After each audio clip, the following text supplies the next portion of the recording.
বিহারে পিকে ডিজিটাল যোদ্ধা বানিয়ে টাকা তুলেছে, কয়েকশো কোটি টাকা তুলেছে। এই ডিজিটাল যোদ্ধা নামেও দেখছে কি ওর দলে আর কজন বেঁচে আছে। আসলে ডিজিটাল কাজ তো অনেক আগে থেকে করছে। কলকাতাটাকে হাব বানিয়ে দিয়েছে ফিশিং আর কল সেন্টারে। সারা বিশ্ব, আপনি জানেন না, FBI এসেছিল কলকাতা NIA-কে সঙ্গে নিয়ে। ডোভাল সাহেব কাছে এসে ওরা দেখা করেছে। ওখান থেকে NIA বড় কর্তারা আর FBI। কলকাতা হলো বিগ হাব।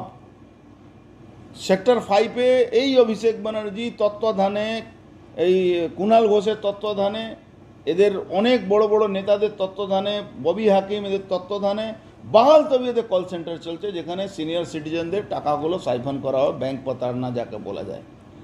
সামান্য কিছু 0.1% FBI প্রেসার, NIA-র প্রেসারে কিছু ধরে, জেলে গেলে আপনি দেখবেন অবাক হয়ে যাবেন।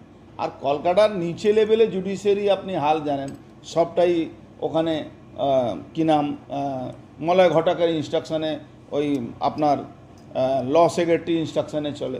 কোটি কোটি টাকা তারা প্রতারণা করেছে। আপনার টিটাগড়ে, আপনার খড়দাতে ধরা পড়েছিল, তার জন্যে মলয় ঘটক তখনকার সিপি কাছে ফোন করেছিল, তাকে ছাড়ানোর ব্যবস্থা করে। মুশকিল 28 দিন 20 দিনের মধ্যে লোয়ার কোর্ট থেকে তাদের জামিন হয়ে যাচ্ছে। কোটি কোটি টাকা প্রতারণা করছে। আপনি জেনে দেখুন, তৃণমূলের ফান্ড জেনারেট করছে এই কল সেন্টার তরফ থেকে। আজকে অনেক কাজ তো বন্ধ করে দিয়েছে ED CBI ভয়ে। এই দেখুন বালি পাচার, ED CBI রেড হচ্ছে, কয়লা পাচার, ED CBI রেড হচ্ছে। তার জন্য অনেকটা কাজ হচ্ছে। Call centre Matia Brugge, sector 5 ভর্তি হয়ে গেছে। আমি আপনাকে অ্যাড্রেস দিতে পারি, আপনি যাবেন ওখানে দেখবেন বড় বড় হলে কল সেন্টার চলছে। পুলিশ তাদেরকে প্রোটেকশন দিচ্ছে।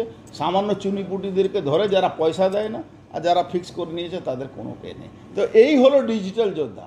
অভিষেক ব্যানার্জি ডিজিটাল যোদ্ধা, মানে ডিজিটাল তোলাবাজদেরকে, এমনি তোলাবাজরা আছে, এমনি ও জেলা সভাপতিরা, এখন ডিজিটালি তোলাবাজি করে ওর কাছে পৌঁছাতে হবে। এই জন্য এই খেলাটা খেলেছে, যেটা পিকে বিহারে করেছে।